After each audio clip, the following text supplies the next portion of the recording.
Yes, we have recording. All right, sweet. Man, I'm thinking right now. I've spent so much time thinking about your story since you started PlanetSmasher, basically, because I reached out to you to talk about this because I was so excited for what you were doing, and it made me really, I think, catalog my experiences about how I got to what I'm doing, because I think both of us are in like we have similar sort of like emotional creative drives to do what we do, but I think my story and trajectory of what got me here is different, and it's interesting how what we wanted to talk about today basically was burnout. And hey everybody, welcome to another Inside Tabletop. I'm here with Mike Hutchinson. Hello. Sometimes known as Gaslands Mike and or PlanetSmasher Mike now too. You're the designer of many great games for Osprey and many great games on your own website, PlanetSmasher. I actually played a bunch of your sort of like from the hip games. Like I love Perilous Tales. I even had a friend of mine in Nova Scotia make a Perilous Tales. Did you ever see the Perilous Tales accessories he made? He made a full accessory set. He's fantastic. Mark's a great guy. Mark stuff I have up on the shelf there, and that's what I still use to play it. Oh, fantastic. Yeah. He as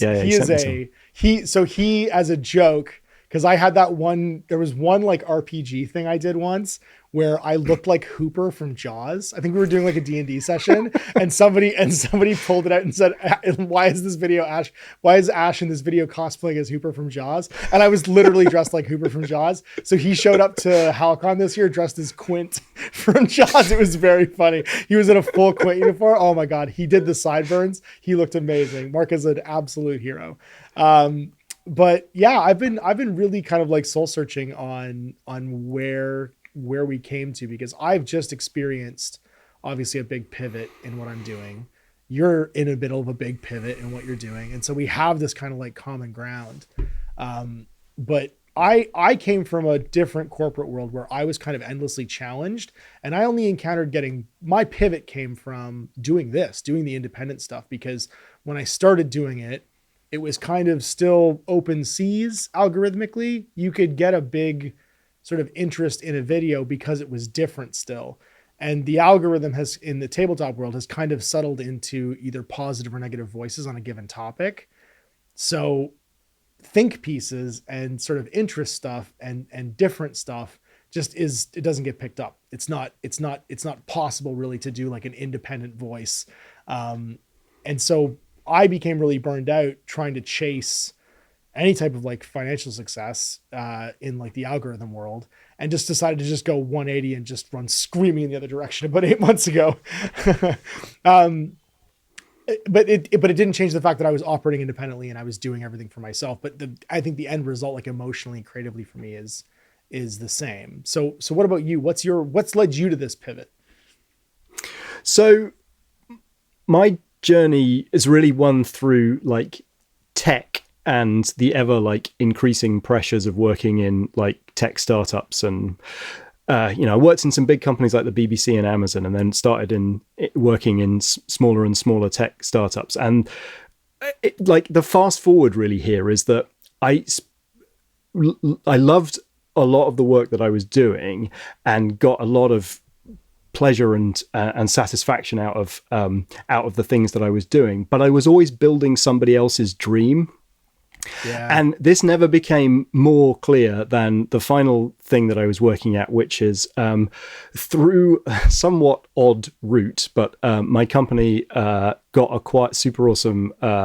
acquired by Epic Games, and I found myself working all of a sudden, having never worked in video games. I found myself at the heart of the team working on Fortnite Creative, which is a like UGC video game creation platform, so that like essentially like people who want to make video games who don't have any experience of coding can still make video games. And like, and also this is one of the highest stakes, biggest income earning video games on earth. So this is a big thing you're working on all of a sudden. Right. And it's kind of a chaotic company that's like, there's a lot of lawsuits, look it up. And so it was a very high pressure environment. And I hadn't worked in video games. I worked in big, American tech firms and hairy, hectic startups, but this was the most pressured environment. But I think that like spiritually, I got to this point, particularly with like, I'm building a creation platform so that other people can realize their dreams of becoming a games designer. Hang on, wait a minute here. Where's my opportunity to do this? And oh my God, could you imagine? It's like standing outside the kitchen looking in, just being like, but I don't get to come inside. I built this building. Right. Yeah. And so I you know, since forever, I'd been thinking, oh, wouldn't it be nice if I can, you know, take this thing full time? And I was torn, honestly, like even up until 2 years ago, I was torn because I liked what I was doing. I got a lot of energy and interest out of the career that I was having. And I thought, well, maybe this will come up and maybe, you know, maybe I'll stay here for a while and maybe I'll make the plunge. But I wasn't feeling forced to make the point I'm trying to make is I wasn't feeling time pressured to jump into PlanetSmasher Games and do my own thing. And then last summer, I just hit a brick wall at 100 miles an hour. And I came back from my third trip to North America from the UK where I live. It was the end of May and I'd already been to the States 3 times. And I got back from the airport and I slept for about 72 hours and then just couldn't stop crying for another 72 hours. And I was just like, what has happened to me? I'm no longer a functioning human being. I was just angry and I don't want to do this. Hopeless. Yeah. And I just couldn't. And I retreated from work for a few weeks because I just, you know, I was off sick essentially. You know, I was physically ill, but also just emotionally hopeless. And as I started to crawl out of that particular cavern, I found myself really empty of motivation. And all the motivation had turned into sort of resentment and anger. And I've never really been a resentful or angry person. I'm not. That's not quite true. I'm rarely the person in a work situation who is resentful of the situation. I'm always looking for solutions. I'm always like, okay, so some stuff's happened. Let's figure out how to do it. And I was feeling really hopeless and kind of like, well, this is just shit because it's shit. Like blah blah blah. And I hated being that person. And so I started to turn to the rest of the world to sort of say, well, what is going on here? Like, why am I not? What's isn't me, and this isn't me. What's pulling this out of me? Yeah, it's got to be something unique because normally this isn't who I am. Right, and so I started. A friend at work was like, well, have you looked at burnout and what burnout actually is? And like, here's a book that explains what burnout is. And it turns out that, you know, burnout's documented and it is a thing, and particularly that it has these kind of observed, somewhat predictable root causes. And so for me, I read the little list of things that were going on, which the list went roughly: have you got too much work? Is your workload more than you can manage? Have you got control over the things that you're working on, or are you kind of getting stuff thrown at you willy-nilly? You know, are you feeling a sense that the rewards that you're getting are congruent with the work that you're putting in? Are you feeling that the environment's fair? And particularly the last two were, is the environment that you find yourself in one that you feel a sense of connection and community in? And do you share the values of that environment? And I've been lucky and unlucky in my career. So I don't mind shit talking these guys because they're big, but like I went to Amazon for a while and I left real quickly because I didn't feel a sense of community. There was a lot of stuff that I didn't share values with, and it was a difficult place for me to be happy in. And I left, and I was in a situation where I could leave. And I guess I found myself last year in a very similar situation where just all of those 6 factors ended up coming up red for me. And I was able to look back on that time and be like, oh yeah, for about 6-7 months leading up to this brick wall, I've really been just like gasping for air, and I've been ignoring it because the work is interesting and I want to be building the kind of thing that I'm building, and the people and the thing that I'm working on as a great project is super interesting to me, and the work is stuff that I'm good at, that I've trained and practiced for 15-20 years to be good at. But actually it didn't matter because all these other things about my environment that honestly I wasn't able to affect myself, these weren't things that I could just like, well, just listen to some Enya and have fewer cups of coffee a day. Like, they're institutional problems that you're powerless to impact, basically. And so I got a few months into this recovery period and started to listen to stories, listening to people talking on YouTube, listening to, GDC talks with game developers who've been through the experience, and realizing that they were talking about recoveries, on a 1 to 2 year at least time frame. And I was like, oh, wow, this isn't going to be something that's going to fix itself next month. This is something that I'm going to slowly have to rebuild myself. And maybe it's because am I 40 or is it 41? I've forgotten. Anyway, but like I'm at a midlife crisis point, and this triggered for me like an existential question of like, what is it that I actually do want to? Who is it that I want to be? What do I want to represent in the world? What do I want to do with myself? What do I want to spend my time on? And it's not that career that I had, I rejected or I don't, respect it. I enjoyed it up until that point where I did not enjoy it. And so I think I've printed out those 6 factors, and they are currently stuck on the back of my door here, because I want to keep those factors, and I'm sure you'll be able to share some more kind of elements here. I want to keep these things in mind as I step into this new creative risk pursuit, because if my end goal is to sustainably create the kind of miniature games that I love for as long as I can, potentially forever, then I need to be aware of what it was that shot me in the leg the last time round that I was doing something I thought I enjoyed. And so you're the only one watching now. That's the other thing, is you are the only one who will monitor this. So if you don't monitor it, no one else will. It's 100% on you to keep track of these things. Yeah, that's right. So I mean, that's kind of my story to where I've got to the place that I'm at right now. And I'm sort of still in, I'm happy to admit I'm still in recovery, but that's also gives me this focus for like, how do I approach this long term in order to, and this word sustainability is so important to me. I'm right here with you. So you and I, this is where both our stories converge basically, because we are in the exact same place, right? 8 months ago, this studio looked entirely different. And I was deep in burnout. I did not want to be in this building. I didn't want to be making what I was trying to make. And I understood I was burnt out because I've been burnt out before. But in all of my previous burnout experiences in a corporate world, there was 2 factors that I had balanced, because I also taught and managed and coached people through these things. So I was kind of already super aware of it. I can manage 1 to 2 factors at a time because they're unavoidable. At some point, there will be like a force majeure where something like, do I have too much work? I can't control that sometimes. Sometimes I just will. Sometimes the universe makes me have too much work. Like I have to rebuild an entire studio, but I can't have 6 at the same time.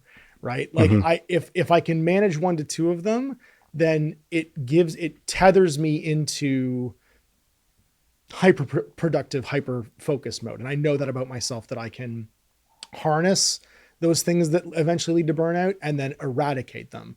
But it's almost like playing whack-a-mole with those 6 things all through corporate life, and then all through later on in life. But once all 6 become overwhelming, you collapse. Like it's like a video game where you have these like health bars that are slowly gone. And if more than 4 of them go away, you end up just kind of collapsing.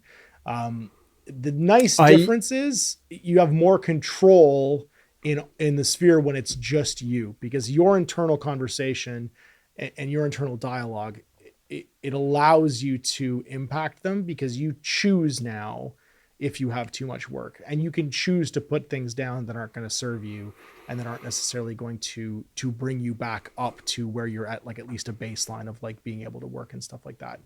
So now I'm 6 months later, I'm still a maniac, right? I'm still hyper focused on work. I still have too much work to do, but I've eliminated the cultural part of it for me, because I've re-engaged with my people. Like I've re-engaged, like how long was it since you'd heard from me before the last 8 months? Probably a year and a half. I left Blaster because of it, right? I was so burned out at what I was doing for a ton of different factors that are contributing to it. Try and chase the algorithm, making content I didn't want to make because it was what was trying to lead me to have money. Fear of, is what I'm doing that's made me successful so far the only thing that makes me successful? So I'll just repeat it ad infinitum and never change or divert from it. All of those things contributed to my ultimate unhappiness, which burned me out and made me incapable of actually continuing.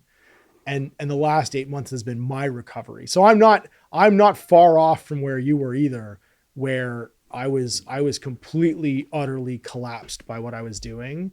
and I needed to make a change. And I recognized that in myself, that this was no longer going to be possible. And the push for me was, oh, I'm going to lose the building, right? The government came and like took my tenant that was offsetting everything. So I just burned all the boats and doubled down and went, oh, well, I guess we're doing this. This is going to be the thing that we're going to try and do. Cause I needed to make a change anyway. And I'm going to spin crisis into opportunity. And now I am where I am. So how did that translate for you once you identified those things? Because our stories are basically aligned now, where is it that you've tried to move to make improvements on those 6 things, and how has this decision impacted that? So the way that I've approached it is like, I mean, it's probably not like item by item the way that I'm thinking about it, but I could probably break it down that way. Like, I am number one, like almost the top of the list is like, I am being really cautious about the way that I communicate to my, like, you know, through my socials and on YouTube, not to make commitments accidentally or intentionally that I then have to be a subject to. And to honestly, like, you know, I'm finishing up a couple of book deadlines right now for a couple of projects that were from, 18 months ago. And I'm still being, I've got a couple of irons in the fire for publishers, but I'm being very tentative about that as well, because I want to be very cautious about how much control I have and how much freedom I have to bounce around at this moment in time, because I'm still not at 100% where I could be like, right, let's do a Kickstarter next month. Let's like nail everything. Let's just absolutely go hell for leather. Like, I will do that. You're not hard charging yet. You don't have that. Exactly. Like yet.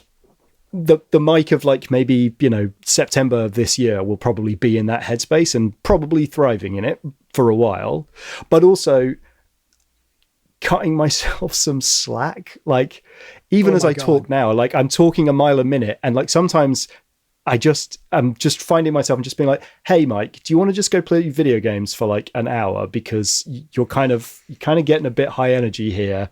And it doesn't matter if this thing gets finished or not today. It could be tomorrow. Forgiving yourself is so hard. Forgiving yourself for not getting something quite right. I went through a whole cycle of that when I built this room. When I built this room to create, like, because originally my mics were all studio mics for musicians, because that's what I had. So I had a bunch of like studio pickups, and they're super sensitive. And I was hating everything I was making, even though I was excited to make it, because it was picking up taps. It was getting a bunch of feedback from the room and the electronics in the room. And eventually I was just like, well, you know what you have to do to fix this? You just need to spend money and get proper studio recording mics.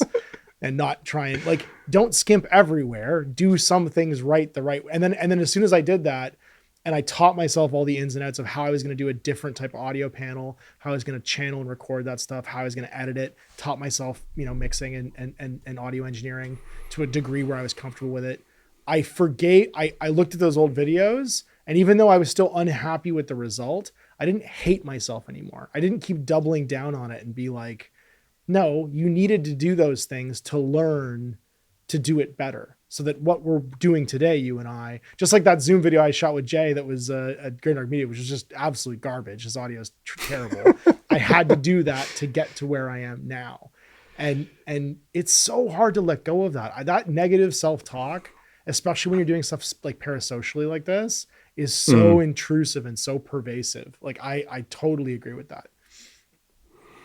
And then I guess another thing is trying to be like, I've been quite specific about writing down my goals and writing down because like this was part of my job before. Like I would run teams where it was important that we knew kind of like what we were aligned on and like what we believed in and what our grand kind of mission and vision was. And so I'd just taken those skills and written those for myself, because I want to know why I'm excited to do this, what the boundaries of my excitement are. And then some like quite specific questions come out, like, well, who is the audience that I'm like going to put this out to? But that kind of thinking leads me to a place where I can be calm that I have made some choices, and that means I am not doing some things. Like I am not going for mass market game production where I'm going to be like distributing my games into Target or whatever. Like I don't have to worry about that. It's not a gremlin that lives in on my shoulder. Yeah. And so I think it's also about like giving myself permission to draw a box and say, this is the thing that I'm going to do. I don't have to do everything for everyone. I took a lot of inspiration from the book Moneyball, which was about how the Oakland Athletics, is a movie about it, obviously, too, about how the Oakland A's basically changed baseball in the late 90s by realizing that you didn't spend money just trying to get grand slams. You spent money on people that just got on base. And if you could get on base every single time with what you're doing, you can have a viable franchise all of a sudden. And you had this complete underdog, poorest team in the league, win pennants like 5 years in a row because they just never struck out, as opposed to trying to get these high-end expensive players who hit home runs every single time, which is unfit. It doesn't work. It's gambling. You're basically always betting. You're not betting on the 50-50. You're betting on a single number with all your chips every single time. This time around, you're trying to get the law of averages to keep you on base and keep you succeeding. And then have a guardrail on that stuff so that you can recognize when you're overextended or when you've gone outside those lines.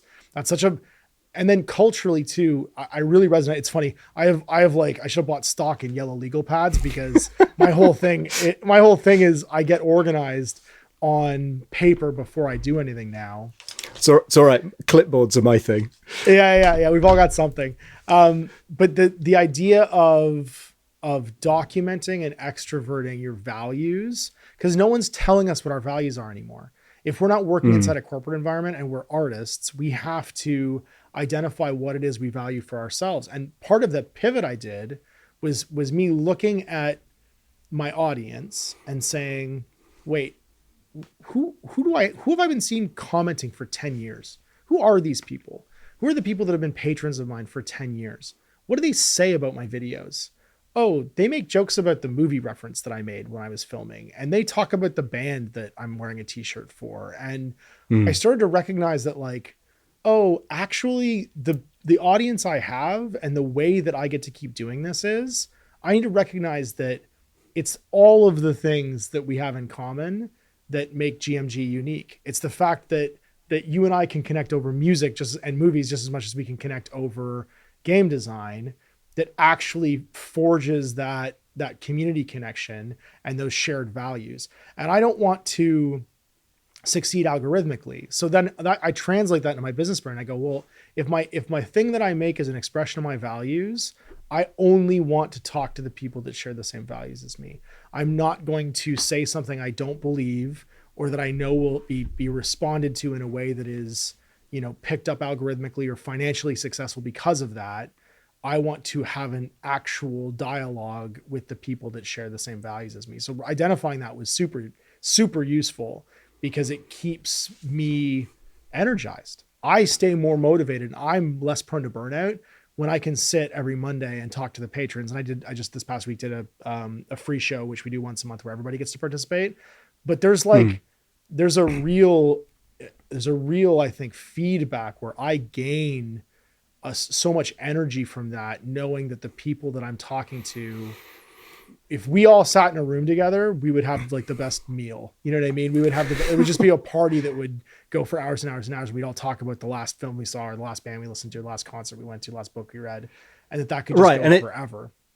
And it's not about excluding, it's about just being your actual self and, hoping that people share enough to come along for the ride.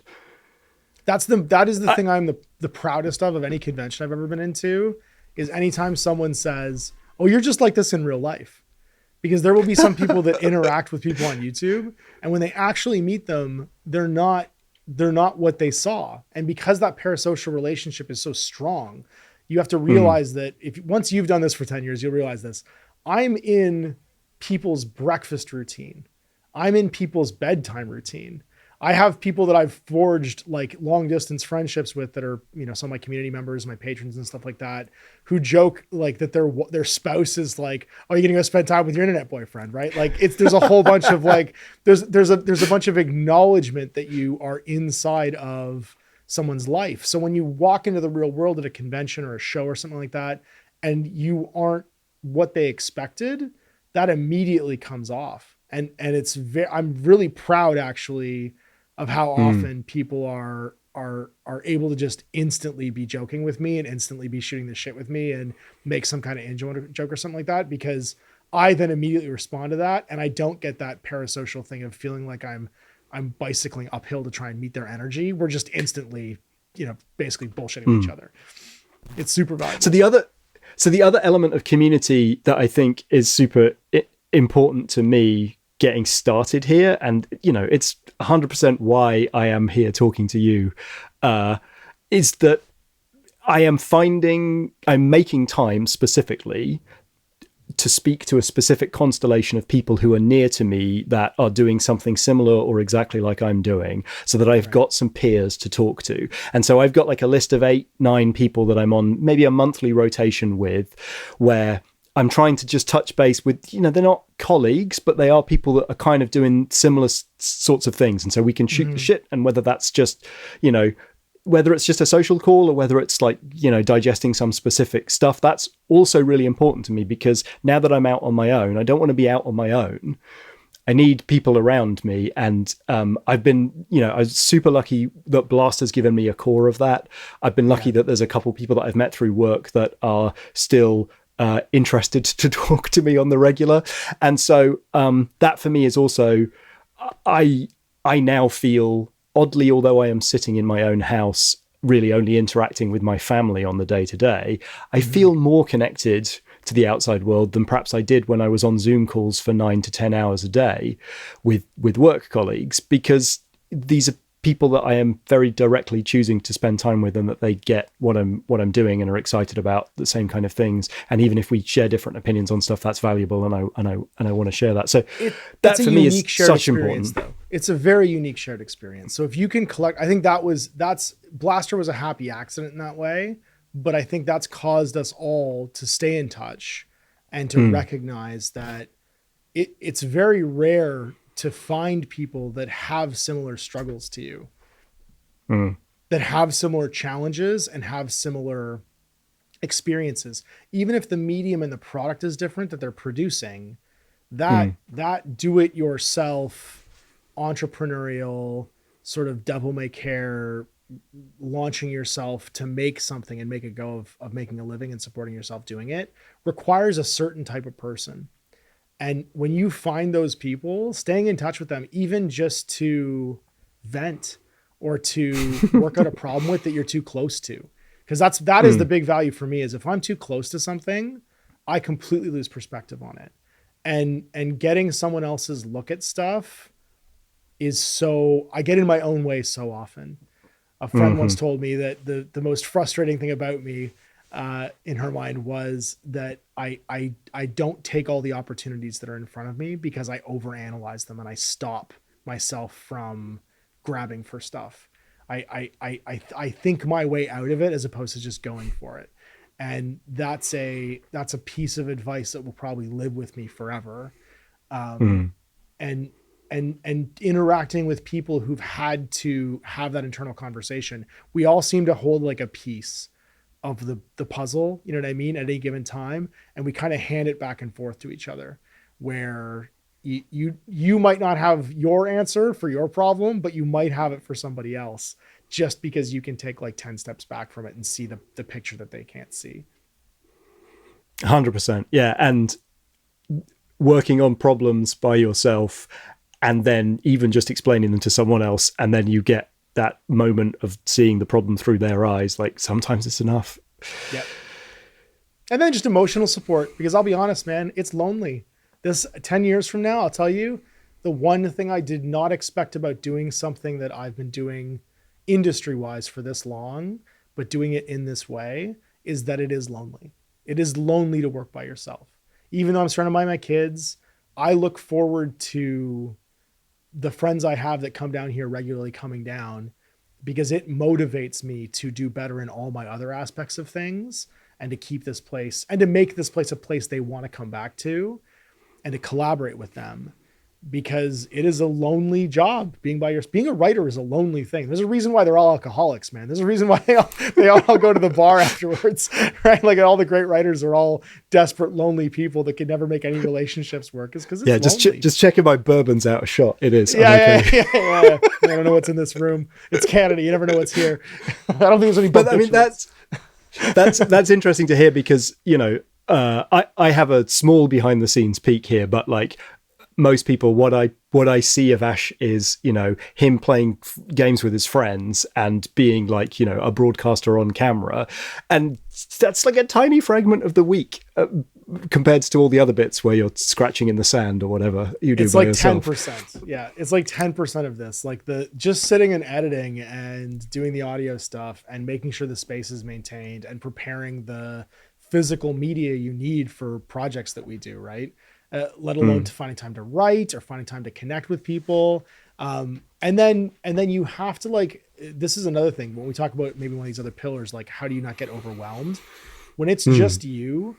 Prioritizing which one of those is most important for the core of your production, for your mental and emotional stability, and for your creative process is the other thing that I've had to wrestle basically for 10 years now. Those three things are a demon that you never stop fighting, because they always, when one gets basically out of control, the other ones immediately become sublimated, and you end up whacking one down only to have the other one now be way up and raging. And you're basically there's never a harmony, because when you're a creative person, work is just going to be like this. Sometimes you're waiting for someone else to do something. Sometimes you're doing it yourself. Sometimes you've got to step back for a minute and do something else. And sometimes you just have to take a fucking break and not do something for a while. Like, I haven't played a game since we did the whole series for Infinity, where I ended up going to Calgary and playing a bunch of games. I have not played a game of Infinity. I haven't looked at Infinity. We haven't recorded a podcast for Infinity. I was just like, and I'm done until something big happens in Infinity. Like, I need to step away from this and do something that makes me happy. So I went and painted Mordheim terrain for like a week. You know what I mean? Like, nice. And then same with like writing. Like, I was writing with Austin at Death Ray Designs on Steel Rift. And at a point I realized I wasn't enjoying it anymore. And he really wanted to make the next book. And I'm like, why don't you just do it? And I'll be here. I'll still sit and Skype with you and we'll talk about your ideas and I'll punch it up and I'll do stuff, but you can do this. Like, you can also do this. And he is writing an incredible expansion for Steel Rift right now that I think is going to be available at Adepticon, that I'm super pumped for, that doesn't have my name on it. And I'm so excited for that and for the break I took, because I was more excited to see that book than I've ever been about any book I wrote myself. Right? I care less about the Steel Rift books that I actually wrote than I do about this new expansion that somebody else wrote. Well, you know what's in them. Yeah, you know what's in those ones. This one. Ooh. Yeah. This one's new and exciting. And it's a build upon something that you made. So you get that sense of like validation that you made something that's kind of tough enough to be built upon.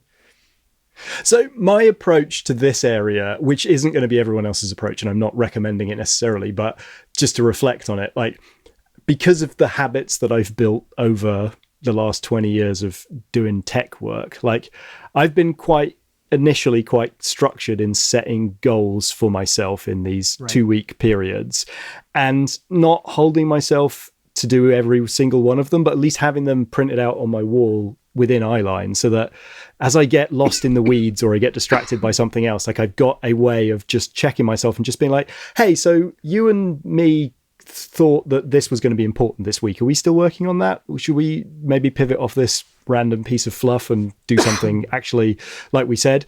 And I like that, because I'm trying to like trick myself into feeling accountable without having externally committed to something where people can then tell me off for missing my deadlines. But I do for myself, like, I need some way of contrling myself, some kind of structure for myself. I found Patreon, but it's amazing to have that structure. Yeah. Oh no, it is amazing. So I was gonna say, just to resonate off what you just said, sorry, just to resonate off what you just said, I find my relationship with Patreon gives me that structure where I have certain commitments to the patrons that I fulfill every week. That opened up the rest of my week to be whatever I felt like putting into it.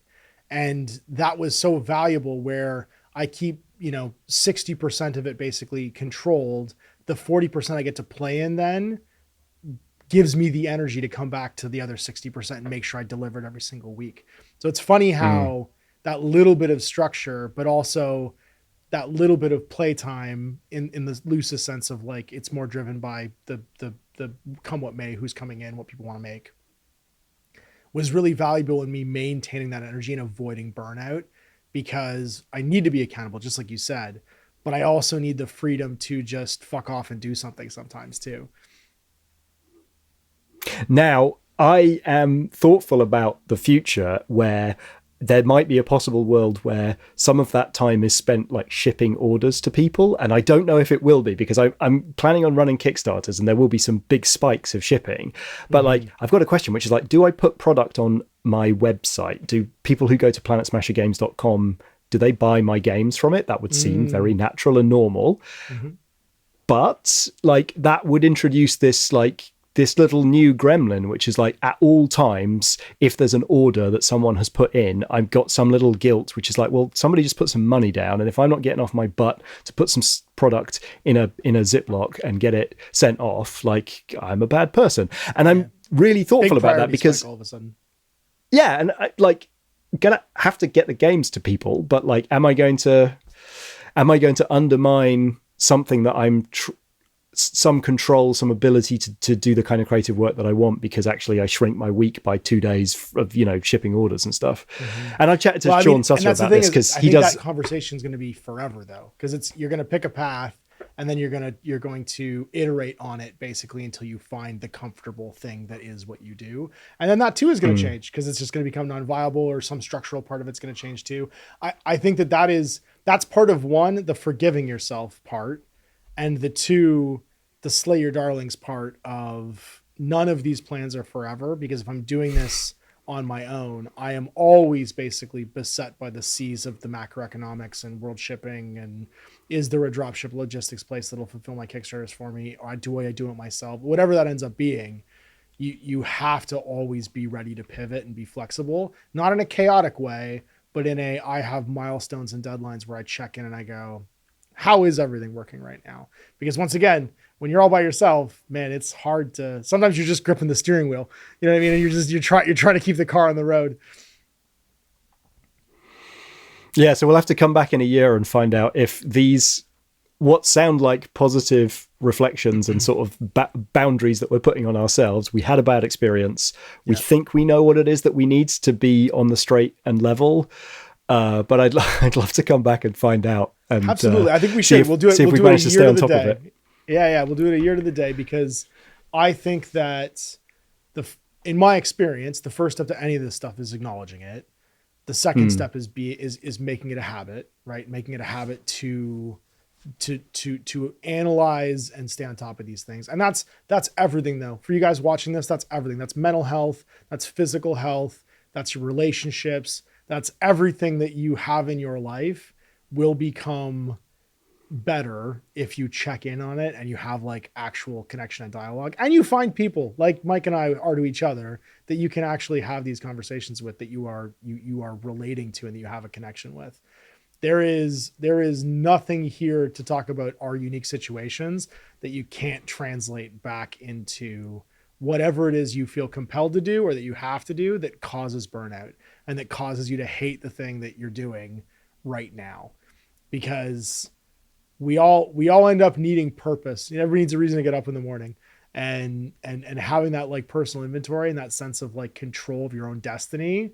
I'll tell you right now, it is, I've had many careers, basically. I've had many chapters in my career. This is the most fulfilling one so far in the iterations of what I've been doing. So I'm really excited for you, Mike. And I'm really thankful for this conversation. Thanks, Ash. Yeah. Well, thank you guys for watching. I hope that, just tell us what you think about this. If anyone's experienced something similar, just tell us your story, whatever you're comfortable with, obviously, because I don't think this gets talked about enough. I think this is what leads to tragedy in people when they feel compelled to continue to perform things that they don't like doing anymore. There's a number of people, I think, in the world that are very high profile that have succumbed to what you and I just talked about today. So if you're comfortable giving us your experiences, do or don't, or if you just took something away from what we just said that related to you or that felt like it resonated, let us know.